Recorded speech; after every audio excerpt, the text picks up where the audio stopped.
What is up, everyone, and welcome back as we get to the tail end of our 2019 Season 3 here in F1. We've got a 27-point lead over our championship rival, Sergio Perez. Other than that, Verstappen is 110 points clear, mathematically out of the chase with only 3 races left to go, and that would be, what, a total of 78 points if they absolutely nailed every single point or won every race and got fastest lap every time. So mathematically eliminated there. Failure in the fuel consumption technology development there, so it's unfortunate. But we are headed to the USA, a track that I enjoy, and it's our home race. So definitely looking forward to that. So we're going to go ahead and make sure we get that repurchase done now, so it'll be ready for the next race. That'll basically be our very last upgrade over the course of the season. Oh, it looks like there's an aero one, actually. That might be coming in next week. But with the tail end of the season coming in, we're going to go ahead and swap out kind of our last set of parts, really, is what we're looking to do. So we can run basically these last 3 races on kind of what's left, I believe is what I'm going to do here.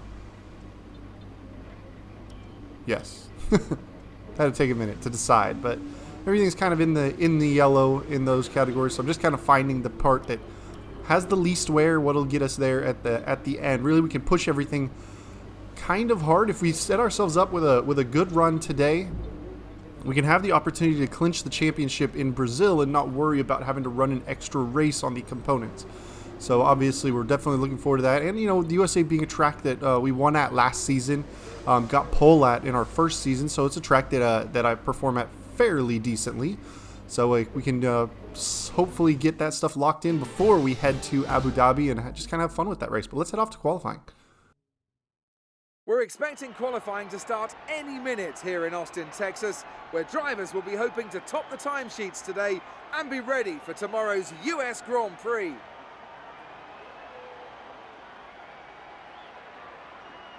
I want to talk briefly about the strategy in these qualifying sessions. Anthony Davidson, how can a driver adjust their approach to gain those critical extra tenths of a second?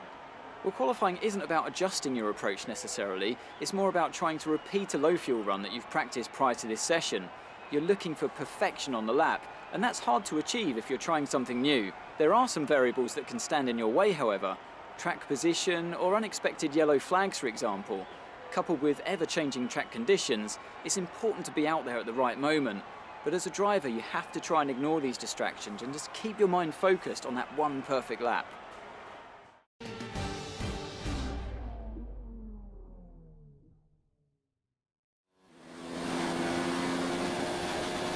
All right, so here we are at the start of lap 1, heading up the hill into the braking zone around that tight turn 1 hairpin and shooting our way down the hill top speed as we can.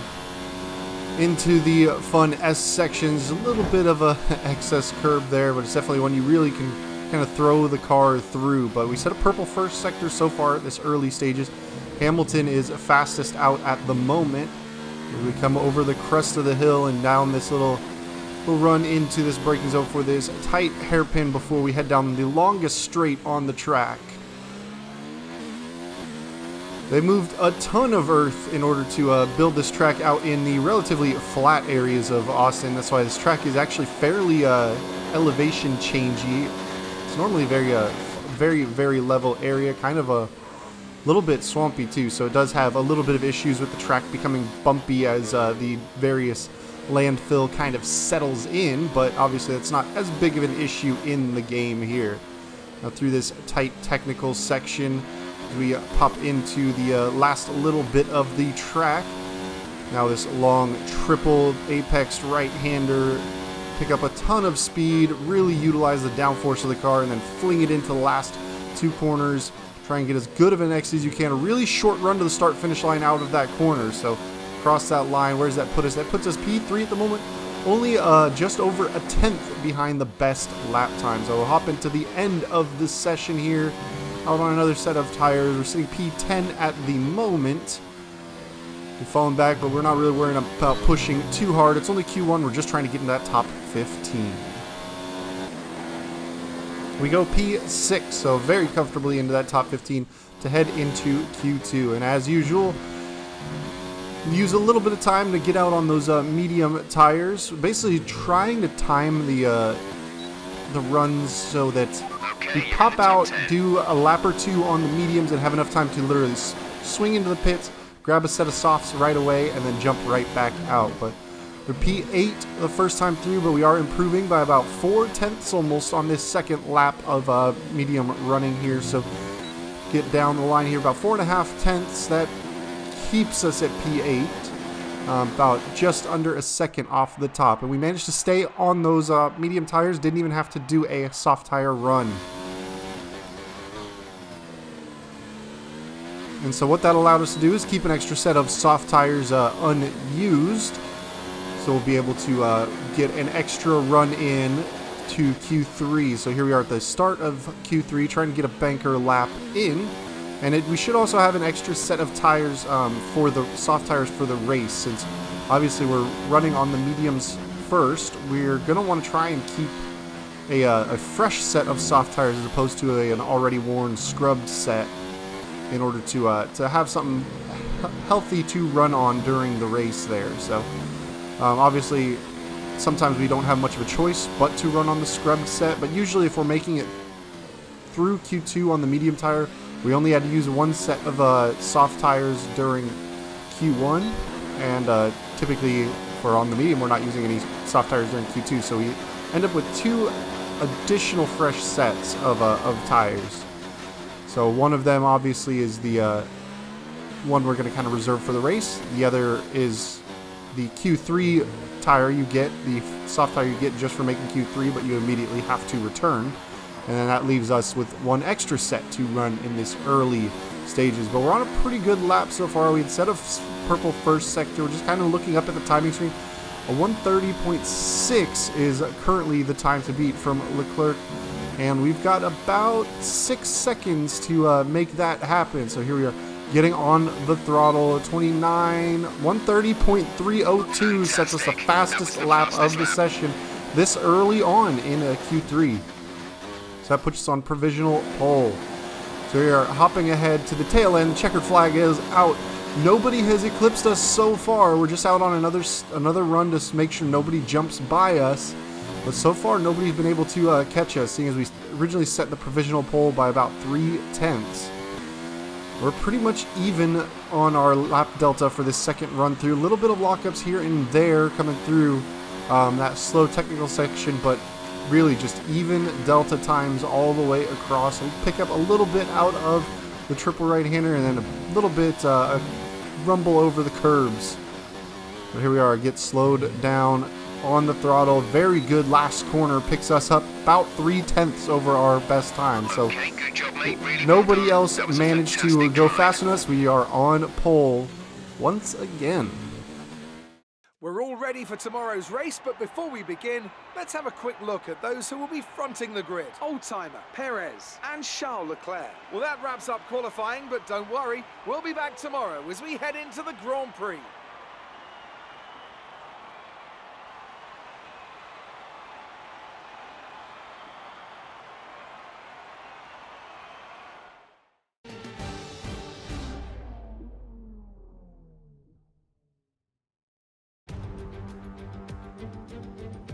What fantastic enthusiasm we have for Formula One here in the United States of America.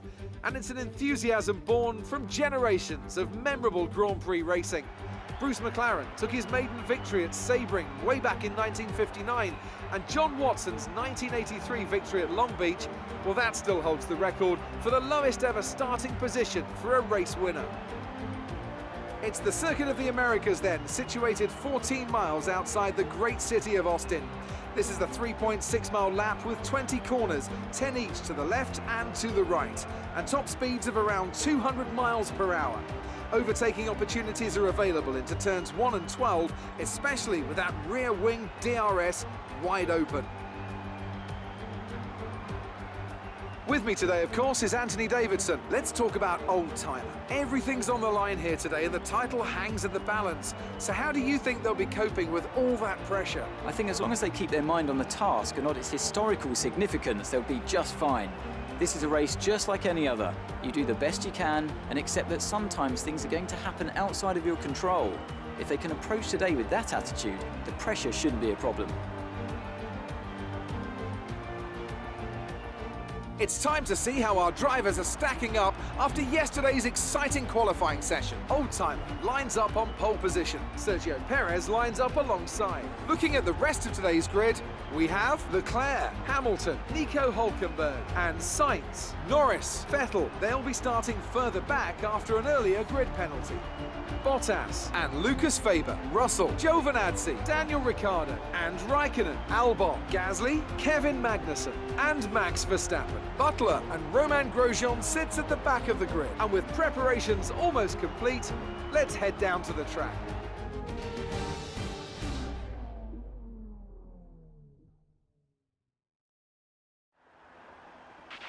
You've done well to put it on pole, but we've still got work to do.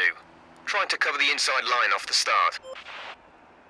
Alright, here we are on the front of the grid, kind of taking a peek at the strategies. Definitely want to try and go for the one stopper. We're definitely good enough to conserve our tires. Now, there is a path for us to clinch a championship today, but it basically requires A, that we win, and B, that Sergio Perez finishes outside of the points, or in 10th, I believe. He can get 10th, and if we win, then we'll still be more than 52 points clear of him. But really just looking for a good result. So here are the lights are up, held a little bit longer at the line, and we get off there. So Sergio Perez, a good starter already up the inside. Charles Leclerc kind of forcing us a little wide. We're just trying to find our way safely through turn one without taking any damage. I'm totally fine to let them by.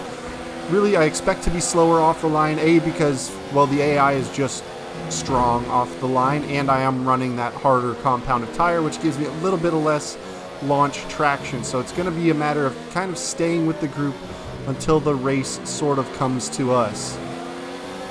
But so far, so good. A pretty uneventful turn one puts us into third place. And now we are running a little bit of a lower downforce setup than a lot of these other guys, so we should be able to make some moves on them under these long straights. If you look in the bottom right, you see that ERS number, that percentage in white, and you see that little white bar next to it. That's because we've got a worn energy store, so we can't actually hold as much energy as we normally would like to. So we can't charge all the way up to 100%. We can charge into about, I think, about 93 or 94 at this stage. But that is also going to slowly wear over the course of this race, plus our MGU systems, the heat off the turbo, and then the regenerative braking, also with their wornness, are going to be a little bit slower in regeneration. But with all the development points we've put into making that stuff efficient, we can run in a pretty high deployment mode a little bit more consistently. So at the end of the first lap, we're about a second off of that lead pack. We do have Lewis Hamilton about a half second back, so we are going to have to keep an eye on him coming down a lot of these straights, especially once DRS gets enabled. But being this far back of this lead group is actually not necessarily a bad thing at this stage of the race. We are kind of getting out of so much of the turbulent air that they're creating, so we do get a little bit of our front end grip back via downforce, which is especially important to keeping the car under control through those S sections early on in the lap. So it's not terrible for us to kind of sit back outside of a little bit of a gap to allow our car to perform well before we actually get into the real attack phase, and really then we can close up to within that 1 second and then try and make use of that DRS. But right now Lewis Hamilton is picking up the slipstream from us as he closes up, and we hit that braking zone into this hairpin after that long straight. But you see a bit of a train forming behind us. Still early days in this race, so we are still at a bit of a tire disadvantage pace wise. They are going to be a little bit quicker, those guys that are on those soft tires versus us on the mediums. But the longer we run these mediums in, the better we start performing. Now this triple right-hander is, obviously it's totally flat in qualifying, but with the extra weight and the heavier tires, you got to be kind of either absolutely nail the line or be a little bit gentle with the throttle. But you can see us running wide on a few corners, just that extra fuel mass kind of being thrown around the car is something that takes a little bit of adjusting to, for sure.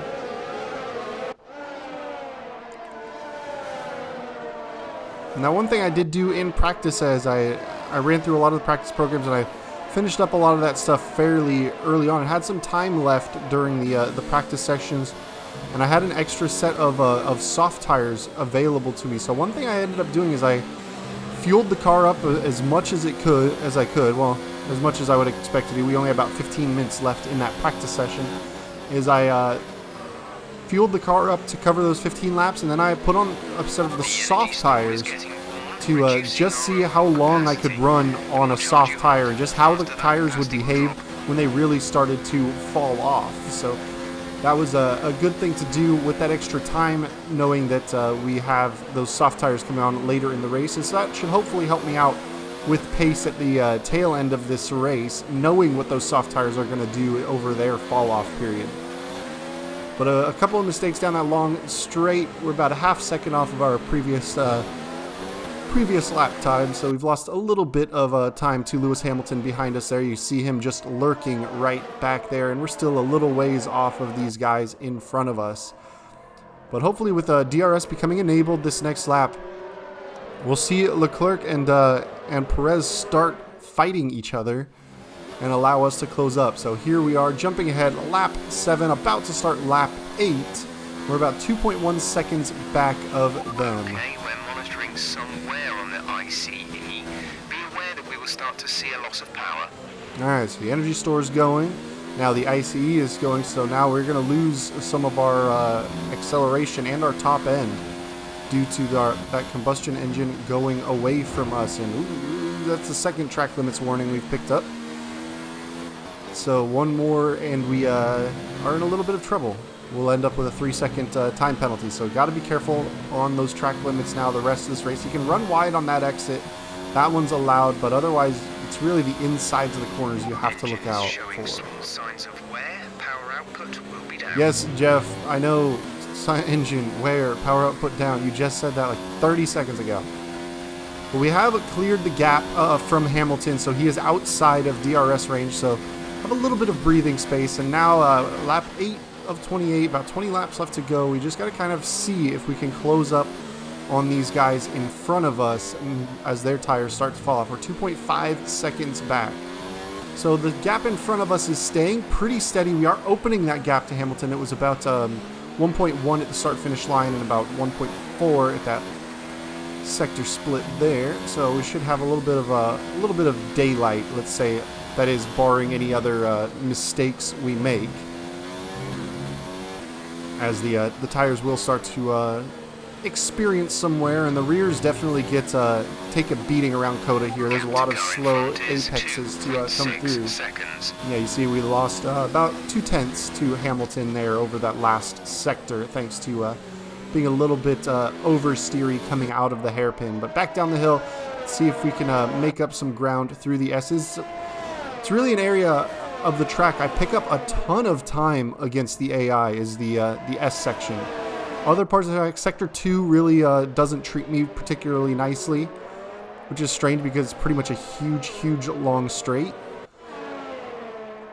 But for whatever reason, I very rarely would set purple sectors in Sector 2. Sector 1, the S section, I would absolutely pick it up, but you can see, bit of daylight. It doesn't look like Leclerc is close enough to attack Perez ahead of us.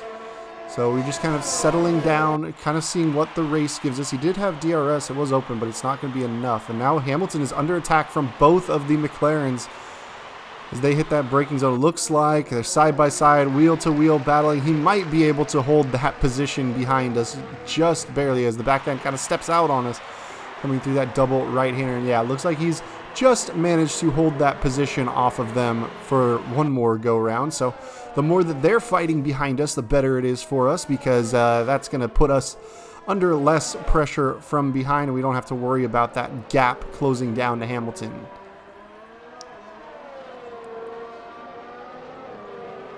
It looks like a pink car in front of us. Yeah, Perez and Leclerc fighting side by side. Nope, Leclerc dove into the pits. That's how we've inherited second place. So we've managed to move up a position off of that, but Norris has made his way past Lewis Hamilton. So jumping ahead, lap 11 now. Lewis Hamilton still fighting a bit with those McLarens for a little while, but they came in for a pit stop. And we've got yellow flags behind us down the main back straight. Lucas Weber is out, and safety car deployed. The safety car has been deployed. And it is safety car time. So as we catch the pack, check your MFD for a new strategy option. Okay, slow down, slow down. Your delta is negative, which means you are too fast. Reduce your pace.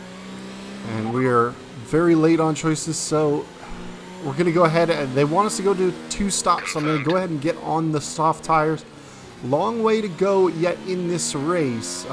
17 laps left to go, but the other option is stay out till lap 17 and likely have to pit under green flag conditions. So I'm going to try and get onto the soft tires. It looks like Perez is out on the hard tires, so he is going to the 1 stop to the end. So as soon as I saw that, I'm thinking maybe we made a strategy mistake.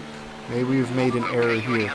We're trying to race on the pit exit as Leclerc is coming up, and we just managed to hold the position off on him as we get the throttle down. Coming up the pit exit, so since he didn't get by us on the racetrack there, that means we managed to hold our position P2, so we lose nothing in the pit stops. But starting to think that this soft tire and going on to a potential 2-stopper might be an issue. So it's really important for us to get clear of Perez as soon as possible after this restart to try and use these soft tires to really push hard and build a gap that'll allow us to come and let's pit. get ready to go racing again. The safety car is in this lap. When the field accelerates, remember, there is no overtaking until the green flags. Safety car in this lap. And here we are.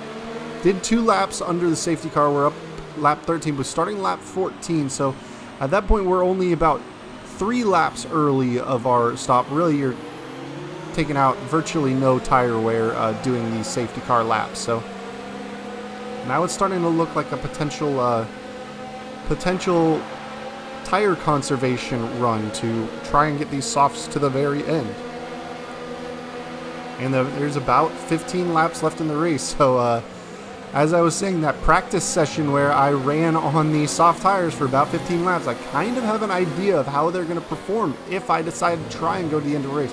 Now, the difference with that is I'm not pushing as hard as I am during race conditions, and I wasn't in anybody's dirty air during that. But an okay restart as Perez nailed it while we were still on the apex of the corner, so he was able to get the traction down a little better, but we're going to be able to make up a lot of ground in the S's here as he's on that hard tire that doesn't grip nearly as well as our soft tire. You can see us closing right up around, having a look around him, having to kind of back out for a second there. But coming out of this safety car period, no DRS available for 3 laps, just like the start of the race. So we aren't going to be able to take advantage of DRS to attack him here, but maybe we can get in the slipstream, and if we get a good enough exit, we can turn everything up and make a run past him. We are tight up behind him, but he is certainly going to be turning everything way up to 11 to try and keep that position on us as well. And so here, closing up, not quite close enough to really lunge it into the braking zone, but let's stay tight to him through this technical section. He's very slow through the double right-hander. We managed to stay right on his gearbox. We're going to have a look down the inside of this double left-hander as the racing line kind of swings open and he leaves this door open. He kind of turns in on us as we come into that corner there, but we had already gotten well alongside him, taking the position, and he was basically just diving to the apex while we were on it. So that allows us to swing by, and we've kind of achieved our initial goal of getting by him as soon as possible. That was the fastest lap of the race. Keep this up. And we set the fastest lap while doing it. So that is pretty good news for us, but we'll have to see. Maybe he took some wing damage on that turn-in on us because he definitely slammed into our side pod pretty good with his front wing. So now I'm still kind of thinking with the amount of time it took for me to get past him and the amount of time being not very much, I'm still thinking of maybe not worrying about tire wear and trying to make the 2-stop happen. So I'm just kind of going to run another couple of laps at a full push kind of pace to see if I can open up enough of a gap to make a second pit stop. Now it is also important to make as much of a run as we can here as well, because We want to make sure that we're well clear of that 1 second when the DRS becomes enabled. But so far, we've managed to get ourselves into the lead, and it definitely, that safety car helped us out a bit, because as Perez was just kind of maintaining about a 2-second gap out in front of us, the safety car came out and bunched the field back up. And now it looks like McLaren is starting to make, McLaren has made his way past Sergio Perez, so he's definitely struggling coming out of those corners there. And we will certainly have a lot of mixed strategies behind us, so we're going to kind of keep an eye over the rest of this race on the lap deltas behind us to see what kind of strategies people are running. If people are catching up to us, if people are falling behind, if they're making other pit stops to try and get onto a faster tire. These are all things we're going to have to worry about. And as you can see, Lando Norris, I believe that is, storming through and making his way to catch up. I believe it is Norris. It might be Sainz. It's one of the McLarens, regardless. You see just how much you flick the car through this S section, the change of direction, just really getting the nose turned in is super important. Now this long right-hander up that hill has an interesting tendency. You get this kind of four-wheel skid if you're just offline. It's pretty bumpy. It's very bumpy, and if you get just a little bit of hop in the car coming over that, you just kind of get this four-wheel slide. The front end doesn't break away, the back end doesn't break away. Oh, and here we go, new strategy. So it looks like they've looked into our tire wear, and they're going to keep us on this one stopper. So now Jeff is saying, you know what, go ahead, finish this race on those soft tires. Now I know that the game takes into account your tire wear characteristics when you're doing your practice programs, your tire wear and your fuel consumption, like practice challenges. I don't know if they necessarily take the data that you've run during the practice sessions without being in a program, but maybe they saw what I did with the softs. Just so you know, we're getting some strange readings from a couple of the sensors. I don't think you need to be worried. It's just some bad data, so keep doing what you're doing, and I'll let you know if we notice any genuine problems. That's a little concerning. As soon as they decide to make a change to a new strategy saying everything's all good with the tires, now they're saying you might have a sensor issue. So we're just going to have to kind of drive it by feel. I don't know what sensor the issue is. If it's a tire wear sensor, then that could be a big problem. If it's something else, then I'm not too worried. But right now, after running about 4 laps since the safety car restart, we've taken about 14% of a tire wear out of these. So gonna be kind of juggling it. I'm still trying to push a little bit, but not too much. But here we are, jumping ahead now, lap 20, so a fair distance out. You can see we're about 1.2 seconds down on our best lap time, so we are starting to really feel the tire wear, but that allowed us to really open up a gap to the guys on the hard tire behind us. We've opened up about 8 seconds to Leclerc. So we've got 8 seconds of a gap on about 7 laps left to go in the race here. So we just need to kind of try and manage, hope these softs don't fall off too hard. We're definitely in the management phase. You see how slow we are coming over that right-hander up the hill. Now we're up to about 9.2 through the S's. I mean, the S's are still an area, even with worn tires, we're just better than the AI. We're just so much quicker through there. But I'm really concerned about not just sector split times, but lap split times. So we'll see when we cross the start-finish line. That's going to be the real indicator of how much ground people are making up on us. So lap 21, a little bit of a lockup into that hairpin, but it's just going to be a matter of keeping an eye every time we cross that split. So sector split 2, about 8 tenths down on our previous best lap. So tires are definitely feeling the heat. And Leclerc took about 4 tenths out of us in sector 2 there. So another area, this triple right-hander, this long, very tire loading kind of move is very rough on worn tires. Definitely going to have to be careful coming through there as we get to the end of the race, especially with all the low speed exits. You're lighting up the rear tires quite a bit. You're getting a lot of extra wear, a lot of extra heat in those, and then you come through a fast downforce driven corner, the car wants to spin. The back end, just without that grip, wants to go around. So there we are, 9 seconds is the current gap. 6 laps left to go. So here we are, hopping ahead.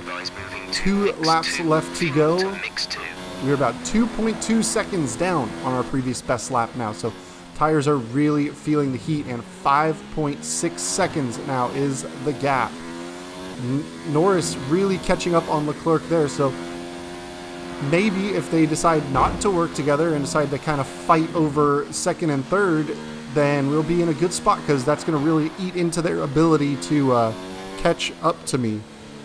So let's see, Sector 1 split 5.6. So pretty much even Stevens there because of our tire wear, but counteracted by our better lines through the S's. So kind of split there. Now it's really where it counts. Getting on the throttle out of that low speed hairpin, really have to be careful with those worn rear tires.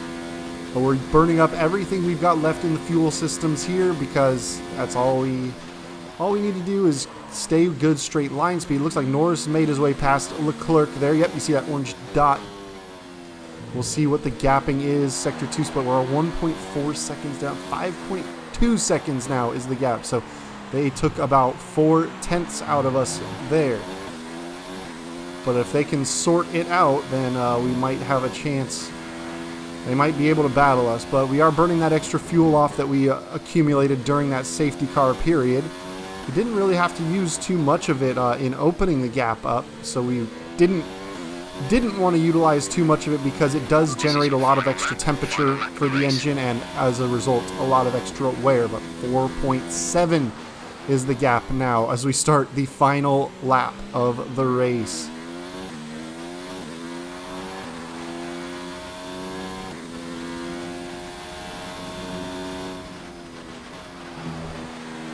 And so now it's just a matter of tiptoeing as much as we can to try and keep the car on track. These tires are not happy at all. They're way outside the normal recommended run distance, but that strategy change really is what forced us onto it. We weren't able to really open up a huge gap on the hard runners to actually come in and get a fresh set of tires. You see about 65% wear on the rear tires already. And they're definitely hitting their cliff. But yeah, we just weren't able to build that full pit stop of a gap. We would have dropped to probably about 4th or 5th if we had come in for a 2-stopper. So that would have been a lot of cars to try and overtake over the remaining part of the race. Now we would have maintained very good pace for sure over these guys on the hard tires. But I mean, track position is pretty key. There's only a couple real big overtaking opportunities around this track, so would have rather defended my position from somebody rather than trying to catch up with everybody there. But here we are coming out of the final corner. They really have reeled us in quite a bit, but shooting across the line and taking that win. We'll have to see where Perez ended up to see how the championship shapes up.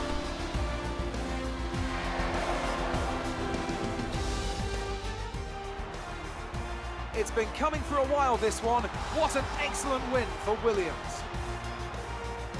Anthony Davidson, how do you think they were able to set themselves apart today? It was a question of right place, right time today. We were looking at an entirely different race before the safety car came out, but they were able to take full advantage after the field had been bunched up. Oh, here they are now. I always love seeing the independent teams do well. Williams have a long and storied history with F1, and I'm delighted to see them on the top step of the podium. Let's have a quick look at how the drivers' standings have changed. Oldtimer increases their championship lead. Now, let's discuss, Ant. Who would you say is a contender for driver of the day? Max Verstappen seemed to just effortlessly weave through the other drivers today without a care in the world. He was definitely my driver of choice. Let's move on to the constructors. Williams continue to push their lead at the top of the table. It's been an absolutely wild weekend of Formula One action. I can't wait to see what's next. So we managed to snag the full 26 points with the fastest lap and all, but Sergio Perez finishing with only 10 points there. So we pick up 16 points on the gap there. So Now it is 43, so that is going to put us in an interesting position come next race at Brazil. The very good potential to clinch that race. I think if my math serves correctly, if we finish 5th or better, then there's no way for Perez to catch us, even if he wins fastest laps. Amazing performance And then out we there. DNF I'm sure Abu you're Dhabi. pretty happy with that. Hey Claire, what's up? Things are looking up after last week, aren't they? Oh yeah, definitely. I mean, Mexico was bumpy, but we still had a podium position. But I mean, the power unit was really important during this race. I mean, having that straight line speed really helped out. It's safe to say you're smashing everyone's expectations, isn't it? I mean, the standard of racing has been high from everybody. It's been quite a battle, especially with Perez. Is not being able to finish a race like Lucas did today a hard thing for a driver to deal with? I mean, it helped me out because it brought out the safety car. But I'm sure his team's working hard to fix whatever else is wrong with it. Judging from today's race, it must be pretty hard to fend off Devon when he wants to pass. Devin, well, I don't care about Devin. I mean, other people are having trouble with him, but I just never see him. He's at the back of the grid the whole time. Great. Well, that's everything. Great work this weekend. It was fantastic to see you up on that podium.